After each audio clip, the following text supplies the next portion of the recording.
Hi, this is Ishan Shahani from Revsportz and welcome to Beyond the Boundary. Today we have someone with us who needs no introduction.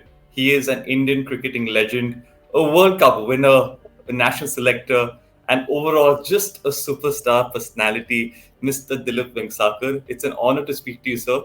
Thank you so much, first of all. Thank you. It's always a pleasure. Shan, all the very best to you.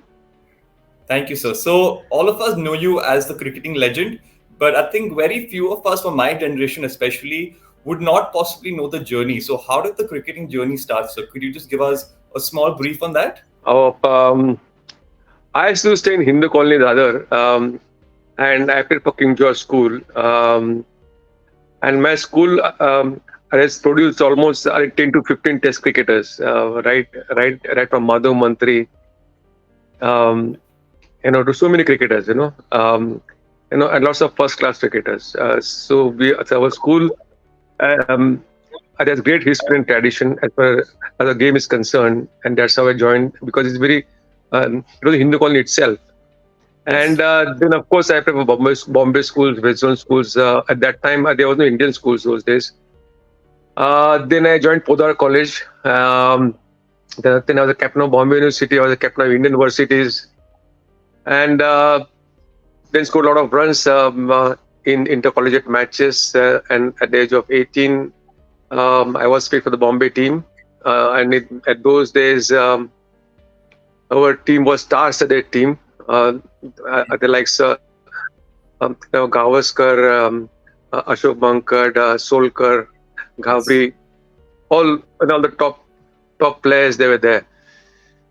So the first day I didn't get an opportunity to play in the playing 11, and I was very upset about it because I was very confident that I would do well as anybody in the team. But then I couldn't get myself in the team. And the next year when we were playing Irani Cup match, Ekanath Solkar got injured, and I got an opportunity to play in the team at the playing 11, and I scored 100. In the The rest bargain, is I history. scored seven sixes against Yes. Bedi and Prasanna. They were the greatest bowlers those days, and I was very young.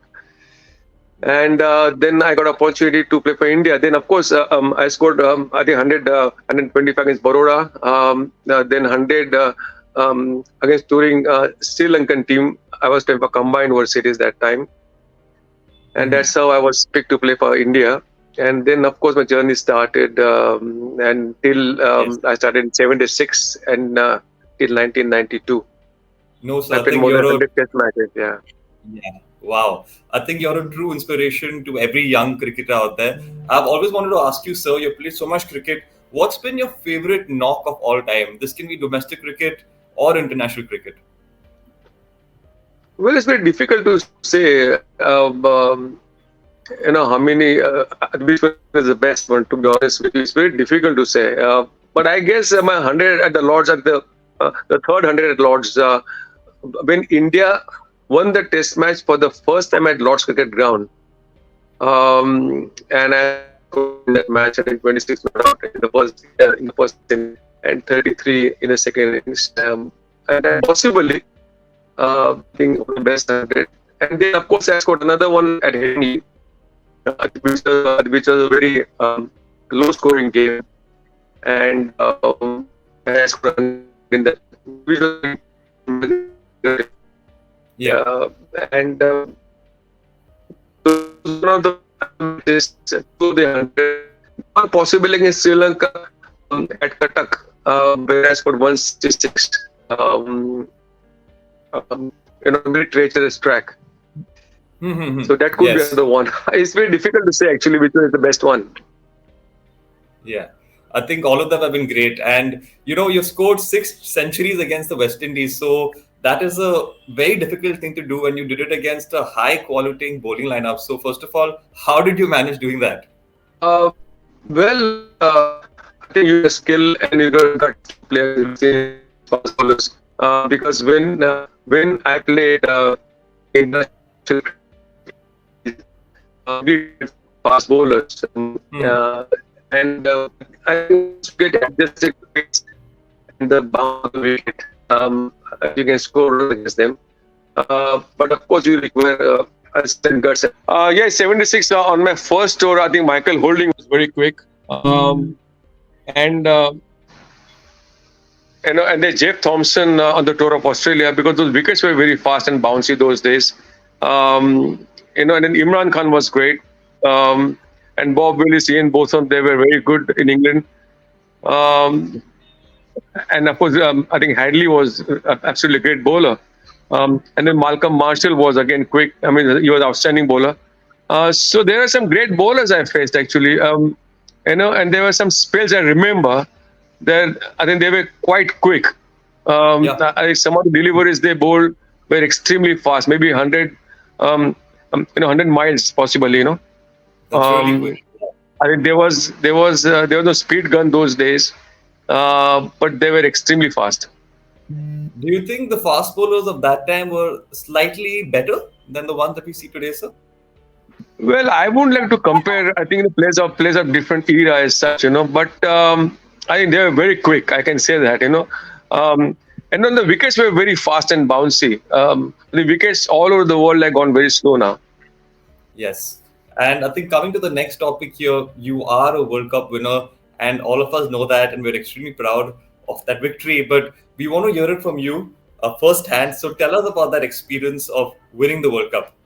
Well, it was absolutely great feeling, simply because we had beaten West Indies at that time. I think they dominated world cricket for almost 15 years or so. They're absolutely invincible. Um, and I remember that we had gone to West Indies before the World Cup. And in one of the one-day games we had beaten them, because what we thought was that if you bat first and put up a total on the board, you can put them under pressure, because under pressure West Indies could crumble, and that's what Yeah. happened in the first game at Old Trafford, where we beat them, and later on at the Lords in the final. At the Oval, they batted first and they scored some 265, 280 runs or whatever. And then myself and Mohinder Ramanathan, we were going really great guns. So we thought that we might chase the target. Yes. But I was injured, and then we collapsed. And then that's how we lost the match at the Oval. But the final was absolutely unbelievable. What a match that was, and I think all of India was extremely proud. So, did you expect at that time that the face of Indian cricket would change so much over that period? Because the game of Indian cricket has just changed since that World Cup win. Did you expect it at that time?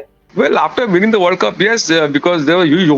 I think people have really got excited about the game. And lot of kids had taken up to the game. And then BCCI did very well also as an administrative body at the same time. And then we had a World Cup in India itself straight away in '87. Which we lost in semi-finals. Yeah. But of course, the game took off, in India, because then we won in Australia also in 1985. I think that was a big victory for us, a huge victory. I think we beat Pakistan, I think, twice in the first game itself at the league stage, and then in the finals. Yes. So it was very important, and then the game just took off, And when the one-day games, white ball cricket, and all kinds of things. There were innovation, and people lapped it up. That's so true, sir. And I think all the credit has to go to you and everyone who was part of the team at that time. You've also been a selector. So, how did that transition happen, sir? And did you enjoy being a selector as well? Did you enjoy making decisions off the field?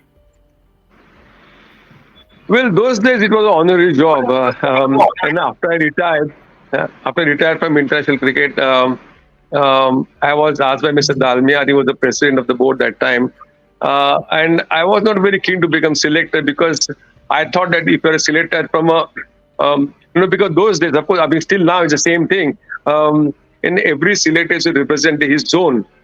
So I was not comfortable with that, because everybody would talk about the players from his zone only.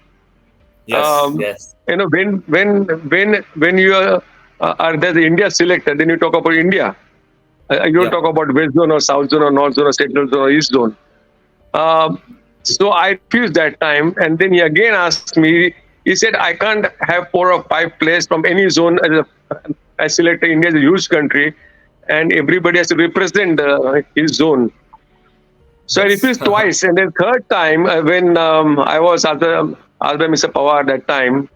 So I said, "Okay, I'll become a selector," and it was very good, excellent experience, I would say. Amazing. Before that, I was the chairman of Talent Spotters, where we had spotted a lot of cricketers and groomed them in National Cricket Academy in Bangalore. And a lot of Mhm. players, all those players played for India. Wow. And it was easier for me, to pick those guys because I had seen them uh, since under 14, under 16 days. Wow. So it Okay, was that very just easy for me, and the team which we picked in 2007, 2008, when I became selector, India was fifth in ICC ranking, and in 2 years' time, I exactly. think we were number one in all Yeah. formats of the game. I'm aware. Yes. Actually, my next question was, you've made some tough calls as a selector, which has worked out for the Indian team. So, do you think it's important to make those right decisions, which at time can be tough? Yeah, but I think if you have courage of conviction, which is very important as a selector, you know, um, the vision as well. Because if you feel that a player is good, then you give a long rope. I mean, you Mhm. just pick and players. And I knew because all the players whom I had picked, they had played under 19 under me. I was in charge of as I said, the talent spotter. So I had seen them, I think, grow literally in NCA National Cricket Academy. So I knew each and every player. So it was an easier task for me. Yes, and I think you've given back to the youngsters by also having your own academy. And a lot of my friends have also been a part of this academy who have done really well. So thank you for this academy, first of all. And I just wanted to ask you about the academy. What made you want to start this academy, and how happy are you with it at the moment? See, when I retired, and I said I wanted to give something back to the game. Yes. And that is what everybody says. I think all players they say that. Uh, but I'm extremely happy and proud of myself, to be honest with you, that I really I started my cricket academy at Oval Maidan for the first time in 1995, and then in Chembur in 2004, um, and then in Chinswad in 2008, and I'll be starting my fourth academy in Panvel. Wow. Um, That's so over amazing. the years, thousands of cricketers have got free coaching on extended wickets, free kit and free tournaments to play on, exposure, experience. Then I take my team to England every year, to Manchester for the last almost 10, 12 years. And a lot of players who are playing for the country now, or even for IPL, they all have Yes. been part of my tours of England, and they've been part of my academy. I think you'll So be I'm very extremely happy. proud The thing to. is that a lot of players have played for Mumbai in under 14, 16, 19, 23, first class cricket, India, under 19, India A team, IPL, a lot of them. And those Yes. who could not play, those who were not picked, they got jobs because a lot of bankers and a lot of corporate people, they used to come to my academy. They used to ask for the opening batsman, they used to ask for the middle order batsman, Oh, they used to ask wow. for spinner, uh, all That was a rounders, job fast bowlers. requirement So they or got jobs, criteria. Yeah. I didn't know this. Okay. And I think you must be extremely proud of Jaiswal, who was also part of your academy. He's gone on to score a double hundred. So that must be giving you a lot of sense of, happiness and just pride in general. Yeah, of course. I had taken him to England when I think he was 14, 15 years of age. Uh, and he comes from a very humble background. He comes from a very humble background. So he had come with us and had scored in each and every match in England. Because you could see the hunger in him. Yeah. And I knew that this kid will they go places.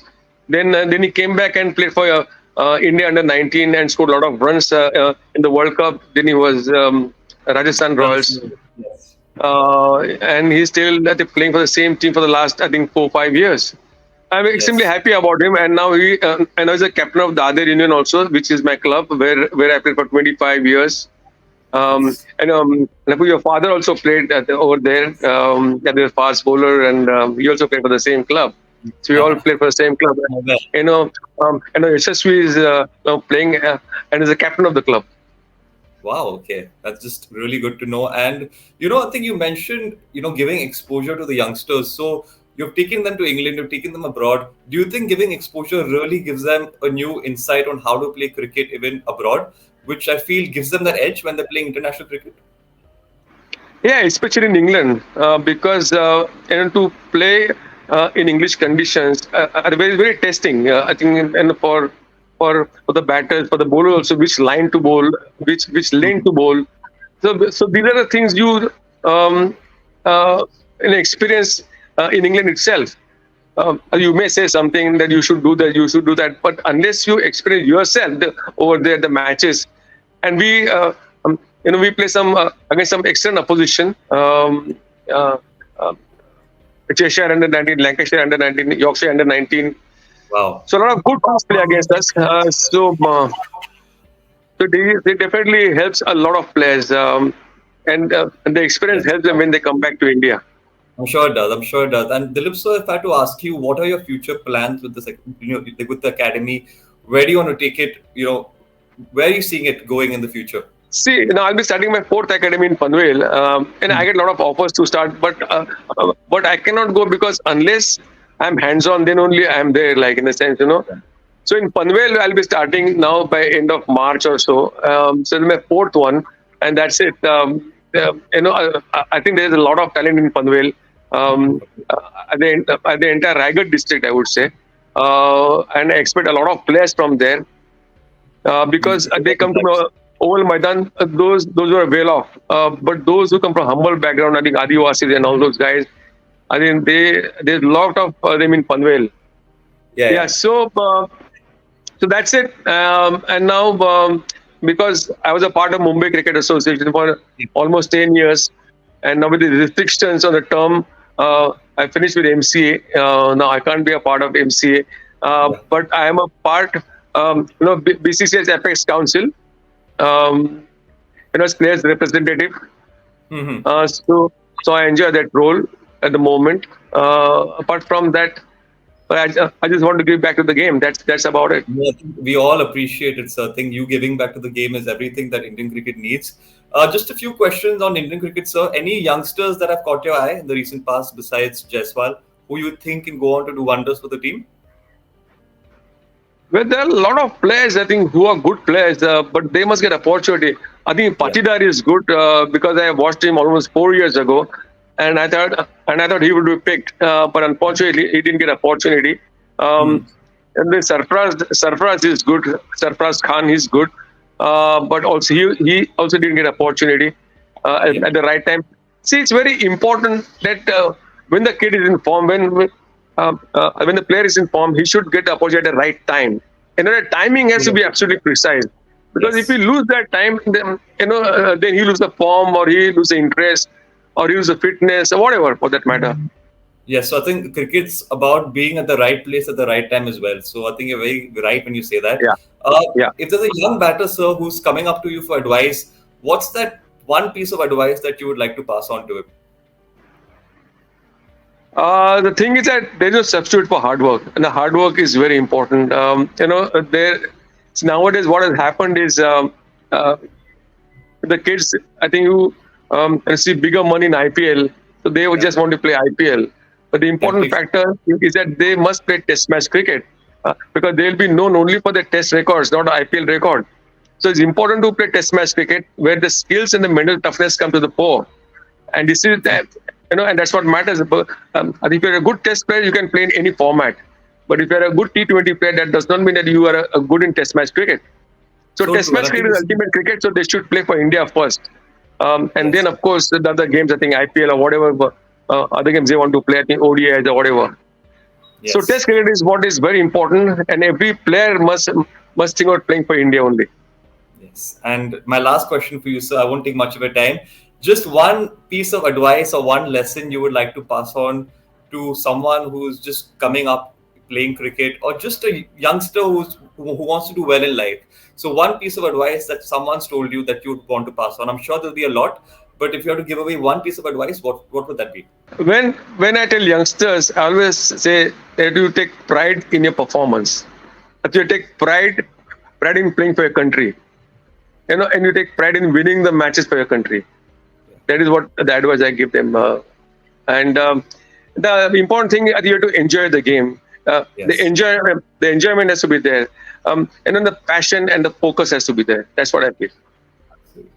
Thank you. So, on that note, it's been a lovely time speaking to you. I really appreciate it. I feel truly humbled as well, and I can't thank you enough. Thank you so much, sir. Thank you, Shan. All the best to you in your career. All Thank the you, very sir. Hope to best. see you someday. Yeah. Thank you. Thank you. Bye.